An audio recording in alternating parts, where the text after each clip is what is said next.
नाशिक शहरातली रस्त्यांची दुरवस्था आणि खड्ड्यांमुळे 5 निष्पाप नागरिकांचा बळी गेलाय।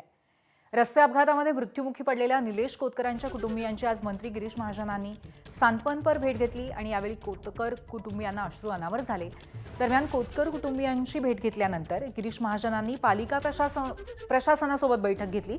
यावेळी पालिकेच्या आयुक्त मनीषा खत्री यांनी महाजनांसमोर कामाचा पाढा वाचला। तयार झालेले रस्ते खोदून ठेवणे, तयार झालेल्या रस्त्यावरती न विचारता खोदकाम केलं जातं अशी तक्रार मनीषा खत्री यांनी महाजनांसमोर मांडली। तसंच संबंधित कंपनीचे अधिकारी ऐकत नसल्यामुळे नाशिक शहराची वाट लागल्याचं आमदार देवयानी फरांदेंनी बैठकीत सांगितलं।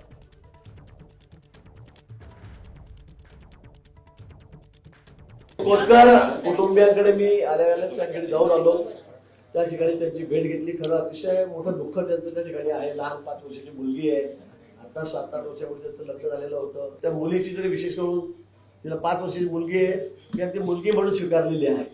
कारण त्यांचं दुःख सांगण्याच्या पलीकडे होतं। त्याचे वडील होते मुलाचे, त्याची आई होती, ज्या पद्धतीने ते सांगत होते, रडत होते आणि म्हणून त्यांची परिस्थिती जेमतेमच आहे।